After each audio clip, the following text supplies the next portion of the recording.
Hello everyone, welcome to break time classes. इस video में हम दो मोस्ट इंपॉर्टेंट टॉपिक, पहला जैन धर्म, दूसरा बौद्ध धर्म कंप्लीट कवर करेंगे। जितने भी क्वेश्चन यहाँ से बन सकते हैं, वीडियो के री एग्जाम में ये क्वेश्चन पहले भी पूछे जा चुके हैं। अगर प्रीवियस ईयर पेपर आपने देखा होगा तो, नहीं देखा है तो डिस्क्रिप्शन में आपको एक प्लेलिस्ट मिल जाएगी वीडियो री एग्जाम वाली। उसी में सभी इंपॉर्टेंट वीडियो है जो वीडियो री एग्जाम से संबंधित है। प्रीवियस ईयर पेपर भी वहीं दिया हुआ है, उसको देख सकते हैं। इसके अलावा ये आर के लिए भी इंपॉर्टेंट होगा। वीडियो री एग्जाम या फिर आर की ग्रुप ज्वाइन करने के लिए जो नंबर दिया है इस पर व्हाट्सएप करके ग्रुप की डिटेल्स पढ़कर उसको प्रॉपर्ली पढ़कर ग्रुप को ज्वाइन कर सकते हैं, जिसपे सभी हैंड रिटन नोट्स वगैरह या फिर जो एक्सप्लेन टेस्ट हैं, क्विज है, वो सब आपको एक ही जगह पे मिल जाएंगे। तो चलिए शुरू करेंगे। सबसे पहले जैन धर्म की बात करें तो इसके पहले तीर्थंकर कौन थे जैन धर्म के, तो ये थे ऋषभदेव। ये नाम इंपॉर्टेंट है। ऋषभदेव जो थे पहले तीर्थंकर थे जैन धर्म के। टोटल 24 तीर्थंकर हुए हैं और लास्ट वाले जो है महावीर स्वामी, इन्होंने ही जैन धर्म का सबसे ज़्यादा प्रचार प्रसार किया था और इनके बारे में हमें डिटेल में पढ़ना है। महावीर स्वामी के बचपन का नाम क्या था, तो बचपन का नाम था वर्धमान। सभी चीज़ें, हर पॉइंट यहाँ पर इंपॉर्टेंट है, सब ध्यान से देखिएगा पूरा। इनके बचपन का नाम था वर्धमान और इनका जन्म हुआ था 540 ईसा पूर्व में। अब कई बुक में अलग अलग भी लिखा रहता है, लेकिन मोस्टली जो सबसे सर्वमान्य है वो 540 ईसा पूर्व है। कहीं कहीं पे 599 ईसा पूर्व भी लिखा रहता है। इसके अलावा कहाँ पे इनका जन्म हुआ था, तो कुंडग्राम, वैशाली में इनका जन्म हुआ था। दोनों में से कोई भी स्थान दिया मिल सकता है, चाहे कुंडग्राम या फिर वैशाली।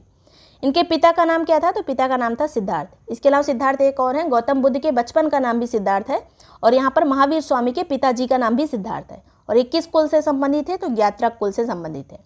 इनकी माता का नाम था त्रिशला और ये लिच्छवी परिवार से संबंधित थी, लिच्छवी वंश से संबंधित थी। यहाँ पे दोनों के यहाँ पे कुल के नाम याद होने चाहिए। इनकी माता जो लिच्छवी कुल की थी और पिताजी ज्ञात्रक कुल के थे। नेक्स्ट बात करेंगे, इनकी पत्नी का नाम था यशोदा, जो कि कुंडीय गोत्र की कन्या थी। यशोदा जी कुंडीय गोत्र की कन्या थी और इनकी एक पुत्री थी जिनका नाम था अनोजा प्रियदर्शिनी। प्रियदर्शिनी ज़्यादातर नाम देखा जाता है, तो इनकी पुत्री का नाम था अनोजा प्रियदर्शिनी। इनकी मृत्यु कब हुई थी, इनका देहांत कब हुआ था, तो 468 ईसा पूर्व में हुआ था, पावापुरी में हुआ था। और इनके बड़े भाई का नाम था नंदीवर्धन। ये बड़े भाई का नाम हम इसलिए पढ़ रहे हैं क्योंकि इन्हीं से आज्ञा लेकर महावीर स्वामी जी तपस्या के लिए निकले थे, तो नंदीवर्धन इनके बड़े भाई का नाम है। 12 वर्ष की इन्होंने तपस्या की थी, उसके बाद इनको ज्ञान की प्राप्ति हुई थी। और जैन धर्म में ज्ञान प्राप्ति को क्या कहते हैं, तो कैवल्य कहते हैं। इनको जो ज्ञान प्राप्ति हुई थी कहाँ पे हुई थी, तो जृंभिक गांव में हुई थी, साल के वृक्ष के नीचे, ऋजुपालिका नदी के किनारे। यहाँ पे तीनों पॉइंट इंपॉर्टेंट है। किस गांव में, जृंभिक गांव में। किस पेड़ के नीचे, साल के पेड़ के नीचे। और किस नदी के किनारे, ऋजुपालिका नदी के किनारे। इनको कैवल्य की प्राप्ति हुई, यानी ज्ञान की प्राप्ति हुई। नेक्स्ट यहाँ पे ज्ञान प्राप्ति के बाद महावीर स्वामी क्या कहलाए थे, इनके कई नाम कहे जाते हैं। जब इनको ज्ञान प्राप्त हो गया तो इनको जिन कहा जाने लगा। जिन मतलब होता है विजेता। अरहत कहा जाने लगा, अरहत कहते हैं पूज्य को। या फिर निर्ग्रंथ कहा जाने लगा, मतलब बंधनहीन। निर्ग्रंथ का मतलब होता है बंधनहीन। तो ये सब जैन धर्म के शब्द हैं जो कि ज्ञान प्राप्ति के बाद दिए जाते हैं। अगला यहाँ पे बात करेंगे, महावीर स्वामी के जो पहले शिष्य बने थे, इनके दामाद थे जो प्रियदर्शिनी थी, उनके पति जमाली। इनके पहले शिष्य जमाली बने थे।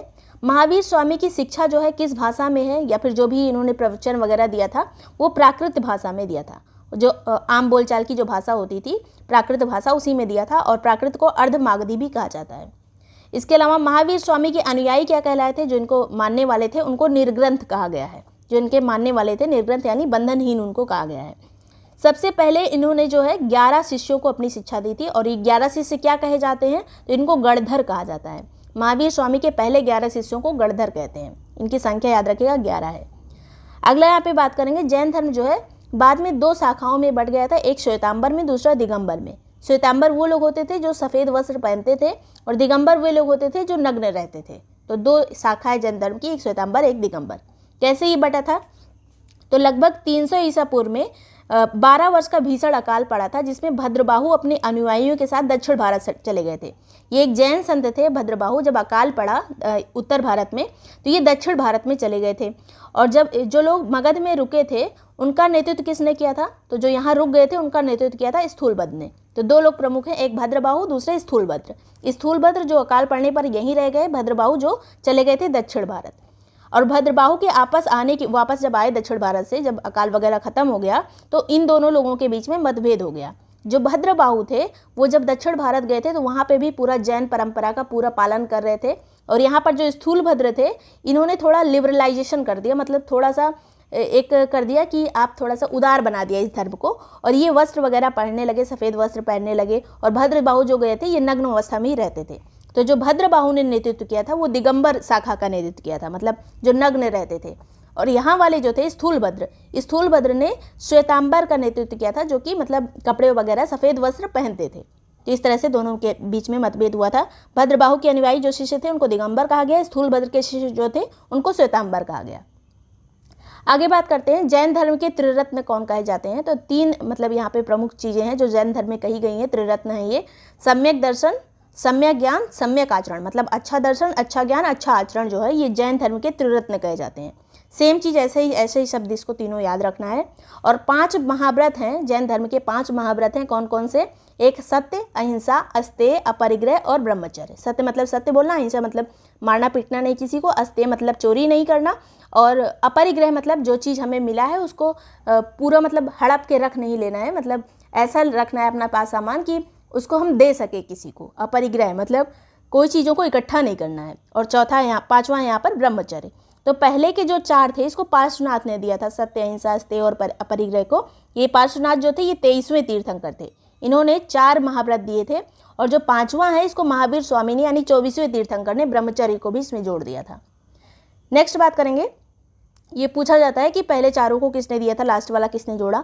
अगला है 2 जैन संगीतियाँ हुई थी। बौद्ध धर्म में अभी हम देखेंगे ज़्यादा संगीतियाँ हुई थी, लेकिन जैन धर्म में 2 हुई थी।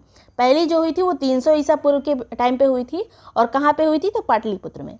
इसके अध्यक्ष थे स्थूलभद्र वही हैं जिन्होंने श्वेतांबर का नेतृत्व किया था। तो स्थूलभद्र ने पहली जो है जैन संगीति के अध्यक्ष थे, ये पाटलिपुत्र में हुई थी 300 ईसा पूर्व में। द्वितीय जो बौद्ध जैन संगीति है वो 6वीं शताब्दी में हुई थी, बल्लभी गुजरात में। पहली वाली पाटलिपुत्र में हुई, दूसरी वाली बल्लभी गुजरात में हुई थी। और इसके अध्यक्ष थे श्रमण जो है दूसरी जैन संगीति के अध्यक्ष थे। नेक्स्ट बात करेंगे, गोमतेश्वर की एक मूर्ति है जो कि जैन धर्म से संबंधित है, काफ़ी फेमस है। कहाँ स्थित है? तो श्रवणबेलगोला में स्थित है, कर्नाटक में। और यहीं पर जो चंद्रगुप्त मौर्य, इन्होंने अपना अंतिम समय यहीं पर बिताया था। और लास्ट में जो है सल्लेखना एक पद्धति होती है, सल्लेखना में जैन धर्म के लोग खाना पीना छोड़ के मतलब मृत्यु को प्राप्त करते हैं, तो उन्हें उसी पद्धति को सल्लेखना कहते हैं। तो यहीं पर सल्लेखना विधि से श्रवणबेलगोला में चंद्रगुप्त मौर्य की मृत्यु हुई थी। नेक्स्ट बात करेंगे, खजुराहो का जैन मंदिर, ये भी जैन धर्म से संबंधित है। मध्य प्रदेश में खजुराहो के मंदिर, इसको किसने बनवाया था? तो चंदेल शासकों ने बनवाया था। ये भी मतलब जैन धर्म के अंतर्गत ही हम पढ़ेंगे।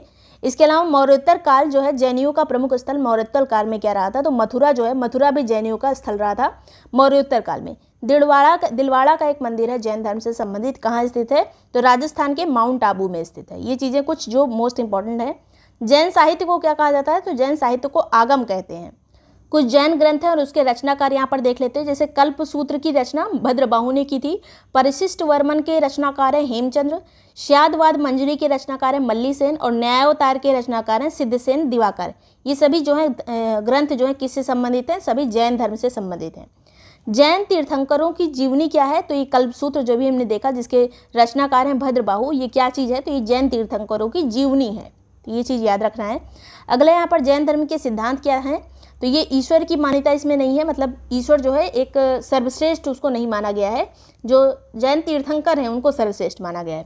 वेदों की मान्यता इसमें नहीं है, वेद जो है सर्वश्रेष्ठ नहीं है ऐसा इसमें कहा गया है। पुनर्जन्म और कर्म पर विश्वास रखते हैं ये लोग, पुनर्जन्म को मानते हैं, कर्म को मानते हैं। सबसे ज़्यादा यहाँ पर जो मेन चीज़ मानी जाती है वो कर्म को माना जाता है और अहिंसा पर पूरा जोर दिया गया है। अहिंसा मतलब ये लोग जो है बिल्कुल भी एक चींटी भी नहीं मारते हैं, इतना मतलब अहिंसा पर जोर देते हैं। इसके अलावा आत्मा की मान्यता इसमें है। अभी एक चीज़ जो जैन धर्म और बौद्ध धर्म में अलग अलग है वही यही है वो चीज़, आत्मा। आत्मा को जैन धर्म मानता है लेकिन बौद्ध धर्म नहीं मानेगा, अभी बाकी चीज़ें सेम है। नेक्स्ट यहाँ पे बात करेंगे जैन धर्म के अन्य समुदाय कौन कौन से हैं? तो श्यादवाद है, अनेकांतवाद है, यापनीय है, स्थानकवासी है। अगर पूछा जाए इनमें से कोई भी शब्द ले लिया, जैसे यापनीय का संबंध किस धर्म से है? तो जैन धर्म से। बस अलग अलग समुदाय बन गए, श्यादवाद बन गया, अनेकांतवाद बन गया है, स्थानकवासी बन गया है। अब श्वेतांबर और दिगंबर में जो डिफरेंस हमने देखा था, श्वेत वस्त्र धारण करते हैं, दिगंबर नहीं धारण करते हैं। इसके अलावा श्वेतांबर जो है वो मानते थे कि महावीर स्वामी विवाहित थे और दिगंबर मानते थे कि महावीर स्वामी अविवाहित थे, इनका विवाह नहीं हुआ था। तो ये दो जो है मेन डिफरेंस है श्वेतांबर और दिगंबर में, जो दोनों जैन धर्म के ही संप्रदाय हैं। आगे बात करेंगे प्रमुख तीर्थंकर और उनके प्रतीक। ये जितने यहाँ पर तीर्थंकर के नाम दिए हैं इन्हीं के प्रतीक ज़्यादा पूछे जाते हैं। जैसे पहले तीर्थंकर थे ऋषभदेव और इनका प्रतीक चिन्ह क्या है? तो इनका प्रतीक चिन्ह सांड। द्वितीय तीर्थंकर अजितनाथ का है हाथी। तृतीय संभवनाथ का है घोड़ा। इसके अलावा 22वें याद रखना है, 22वें का अरिष्ट नेमी। अरिष्ट नेमी का जो चिन्ह है वो क्या है, शंख है। एक चीज़ यहाँ पे और याद रखना है कि ऋषभदेव और अरिष्ट नेमी इन दोनों लोगों का उल्लेख जो है हमें ऋग्वेद से भी प्राप्त हुआ है। ऋषभदेव और अरिष्ट नेमी का उल्लेख हमें ऋग्वेद से प्राप्त हुआ है, बाकी तीर्थंकरों का नहीं हुआ है। फिर 23वें तीर्थंकर कौन थे, तो पार्श्वनाथ थे। इनका जो चिन्ह है वो सर्प है। पार्श्वनाथ का जन्म कहाँ पे हुआ था, तो वाराणसी में हुआ था। वाराणसी के राजा के पुत्र थे पार्श्वनाथ। और इनकी जो मृत्यु हुई थी, इनका देहावसान कहाँ पे हुआ था तपस्या करते हुए, तो वो सम्मेद शिखर पे हुआ था। सम्मेद शिखर कहाँ पर है, झारखंड में। तो इनके बारे में दो चीज़ और इंपॉर्टेंट है। 24वें तीर्थंकर कौन थे, तो महावीर स्वामी, जिनका चिन्ह है सिंह। आगे बात करेंगे बौद्ध धर्म की। यहाँ पे जैन धर्म के बारे में सभी इंपॉर्टेंट चीज़ें इतनी ही पूछी जाती हैं लगभग। बौद्ध धर्म की बात करें तो इसके संस्थापक थे गौतम बुद्ध। इनके बचपन का नाम था सिद्धार्थ, और अभी हमने देखा था महावीर स्वामी जी के पिताजी का नाम भी सिद्धार्थ था। और गौतम बुद्ध का जन्म हुआ था 563 ईसा पूर्व में। स्थान था लुम्बिनी, यानी कपिलवस्तु में इनका जन्म हुआ था, लुम्बिनी में। पिता का नाम था इनके शुद्धोदन, और ये साकेगढ़ के प्रधान थे। इनके जो पिताजी थे वो साकेगढ़ से संबंधित थे। और माता का नाम था माया देवी। माया देवी कोलीय राजवंश की कन्या थी, मतलब कोलीय राजवंश से संबंधित थी, ये चीज़ पूछा जाता है। इसके अलावा इनका लालन पालन किसने किया था, तो इनकी मौसी प्रजापति गौतमी ने किया था गौतम बुद्ध का लालन पालन। इनकी पत्नी का नाम था यशोधरा और पुत्र का नाम था राहुल। 4 दृश्य जो गौतम बुद्ध ने देखे थे, जिससे प्रभावित हुए थे, वो दृश्य कौन कौन से हैं, उनका क्रम क्या क्या है, ये पूछा जाता है। तो पहले एक वृद्ध व्यक्ति को देखा था और उससे दुखी हो गए थे गौतम बुद्ध जी। उसके बाद बीमार व्यक्ति को देखा था, फिर मृतक को देखा था, फिर एक सन्यासी को देखा था जो एकदम खुश होकर तपस्या कर रहा था। तो ये क्रम यही है, पहले वृद्ध व्यक्ति, फिर बीमार व्यक्ति, फिर मृतक, फिर प्रसन्नचित्त एक सन्यासी। उसके बाद ही इनके मन में वैराग्य उत्पन्न हुआ था। गृह त्याग के समय गौतम बुद्ध की आयु कितनी थी, तो 29 साल की आयु थी। और जो गृह त्याग इन्होंने किया था इसको क्या कहते हैं, तो इसको कहते हैं महाविनिष्क्रमण। महाविनिष्क्रमण का संबंध किससे है, तो गौतम बुद्ध के गृह त्याग से। अगली बात यहाँ पर, जो गौतम बुद्ध के 2 प्रमुख गुरु थे, कौन कौन से, पहले हैं अलार कलाम। इन्होंने इनको सांख्य दर्शन की शिक्षा दी थी गौतम बुद्ध को। अलार कलाम है, एक है रुद्रक रामपुत्र। दो इनके प्रमुख गुरु हैं, अलार कलाम और रुद्रक रामपुत्र। 6 वर्ष की तपस्या के बाद इनको ज्ञान की प्राप्ति हुई थी। कहाँ पे हुई थी, तो बोध गया में हुई थी, पीपल के वृक्ष के नीचे, निरंजना नदी के किनारे। निरंजना नदी को फाल्गु नदी भी कहा जाता है, तो यहीं पे इनको ज्ञान की प्राप्ति हुई थी। दोनों में से कोई भी नदी का नाम मिल सकता है। तो बोध गया, पीपल के वृक्ष के नीचे, निरंजना या फिर फाल्गु नदी के किनारे। और किस दिन, तो पूर्णिमा के दिन। पूर्णिमा के दिन इनका जन्म हुआ था, पूर्णिमा के दिन इनको ज्ञान की प्राप्ति हुई, पूर्णिमा के दिन ही इनकी मृत्यु भी हुई थी। तो ये दिन जो है मतलब गौतम बुद्ध से संबंधित है, पूर्णिमा का दिन। 35 साल की अवस्था में इनको ज्ञान की प्राप्ति हुई थी। 29 साल में निकले थे, 6 वर्ष की तपस्या के बाद 35 साल में इनको ज्ञान की प्राप्ति हुई थी। अगला यहाँ पे बात करेंगे गौतम बुद्ध के अन्य नाम क्या क्या है, तो तथागत इनको कहा गया है, साक्य मुनि कहा गया है। इसके अलावा ज्ञान प्राप्ति के बाद सबसे पहले ये कहाँ पे गए थे, तो सारनाथ गए थे सबसे पहले। और सारनाथ का पुराना नाम क्या है, तो ऋषिपत्तनम है। वहीं पर इन्होंने अपना पहला उपदेश दिया था, पहला धर्म उपदेश यहीं पर सारनाथ में दिया था, यानी ऋषिपत्तनम में दिया था। और पहले उपदेश को क्या कहते हैं, तो धर्मचक्र प्रवर्तन कहते हैं। धर्मचक्र प्रवर्तन सारनाथ में इन्होंने 5 सन्यासियों को उपदेश दिया था। यही वो सन्यासी थे, जब ये जा रहे थे तो उस टाइम पे इनकी काफ़ी मतलब इनका विरोध किया था, इनको उल्टा सीधा बोला था। तो वही वापस आके इन्होंने सारनाथ में 5 सन्यासियों को शिक्षित किया था। बुद्ध के जीवन से संबंधित जो प्रतीक हैं, वो जैसे जन्म से संबंधित क्या कहा जाता है, कमल और साण। कमल और साण गौतम बुद्ध के जन्म से संबंधित है। गृह त्याग जो है ये घोड़ा से संबंधित, इसका प्रतीक क्या है, घोड़ा। और इनके ज्ञान से संबंधित है बोधि वृक्ष। इसके अलावा निर्वाण से संबंधित क्या है, जब इनको ज्ञान की प्राप्ति हुई थी तो पद चिन्ह उससे संबंधित है। महापरिनिर्वाण जब इनकी मृत्यु हुई थी उससे संबंधित क्या चीज़ है, तो उससे संबंधित है स्तूप। जितने भी स्तूप बने हैं ये बौद्ध धर्म से संबंधित है। ये मतलब महावीर स्वामी के जन्म के बाद जो उनके अवशेष हैं वो स्तूप से संबंधित है। आगे बात करेंगे बौद्ध धर्म संघ में प्रवेश करने वाली पहली महिला कौन सी थी। पहले बौद्ध धर्म में महिलाओं का प्रवेश वर्जित था, लेकिन प्रजापति गौतमी को पहली बार प्रवेश दिया गया था, जो कि गौतम बुद्ध की मौसी थी। और किसके कहने पर गौतम बुद्ध ने इनको प्रवेश दिया था, तो शिष्य जो इनके थे आनंद के कहने पर प्रवेश मिला था। और ये कब मिला था, तो इनके ज्ञान प्राप्ति के 8 साल के बाद, ज्ञान प्राप्ति के गौतम बुद्ध के 8 साल के बाद महिलाओं को प्रवेश दिया गया।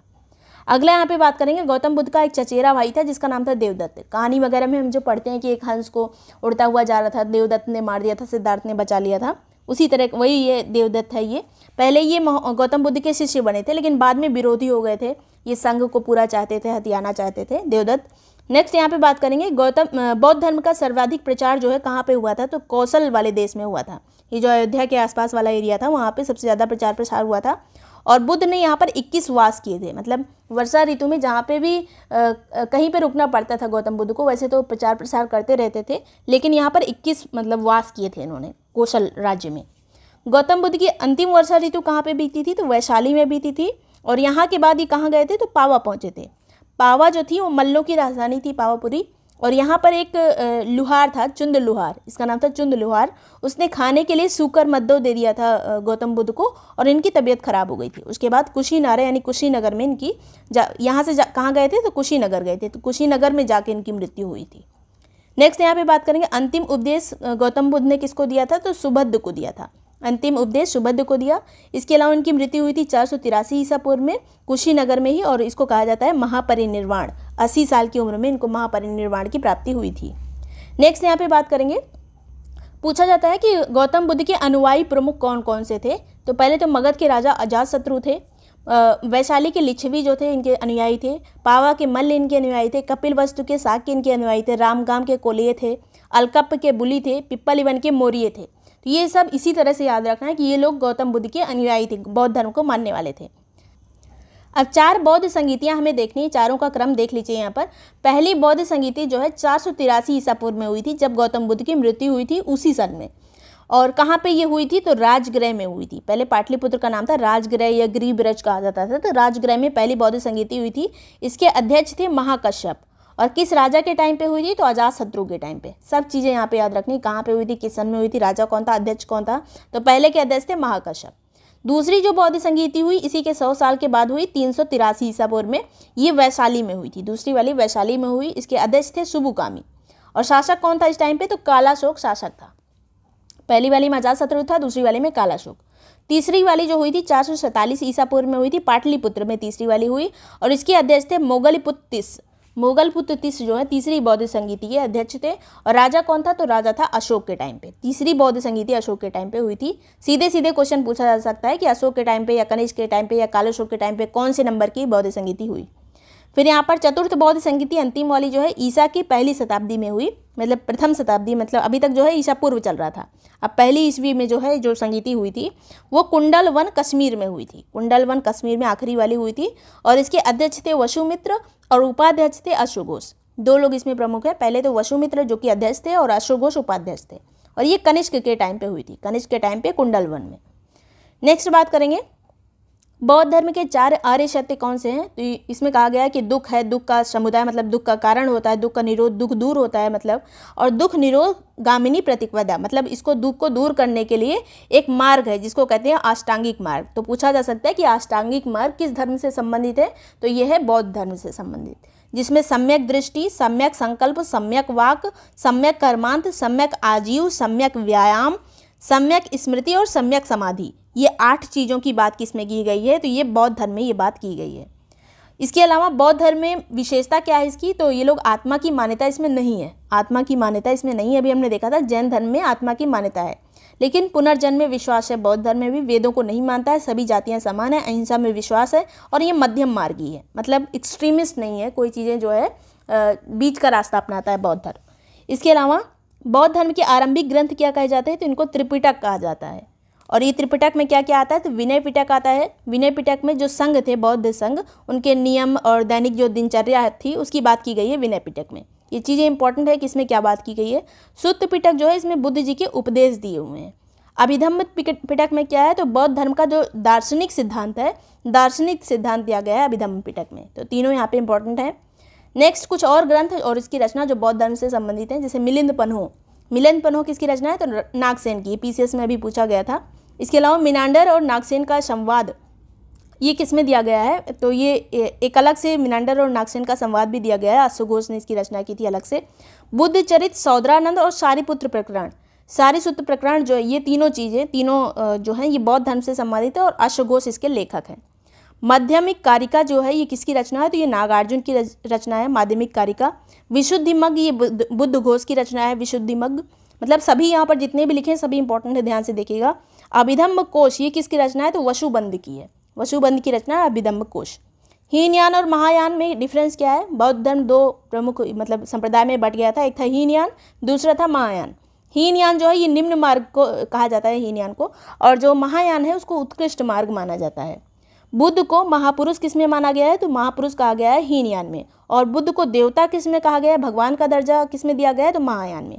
हीनयान वाले जो हैं बुद्ध जी को महापुरुष मानते हैं और महायान वाले देवता मानते हैं। इसके अलावा हीनयान में मूर्ति पूजा वर्जित है, मतलब हीनयान के लोग मूर्ति पूजा को नहीं मानते हैं और महायान के लोग मूर्ति पूजा को मानते हैं, बुद्ध जी की मूर्ति की पूजा करते हैं। संप्रदाय जो हीनयान का संप्रदाय है वो है वैभाषिक और सौत्रांतिक। पूछा जा सकता है अलग से भी कि सौत्रांतिक या वैभाषिक किस धर्म से संबंधित है, तो बौद्ध धर्म से संबंधित है। अगर डीप में ज़्यादा पूछा जाएगा तो वैभाषिक और सौत्रांतिक हीनयान के हैं, और शून्यवाद और विज्ञानवाद ये महायान का है। तो यहाँ पर दोनों याद रखना है, कौन किस यान से संबंधित है, कौन से किस शाखा से संबंधित है। तो ये इतनी चीज़ें इंपॉर्टेंट थी। वीडियो पसंद आया हो, यूजफुल लगा हो तो लाइक और सब्सक्राइब कर लीजिएगा। आरओ या फिर वीडियो का ग्रुप ज्वाइन करने के लिए जो नंबर दे इस पर व्हाट्सएप करके ग्रुप की डिटेल्स पढ़कर प्रॉपर्ली उसको ज्वाइन कर सकते हैं। Thank you so much for watching break time classes.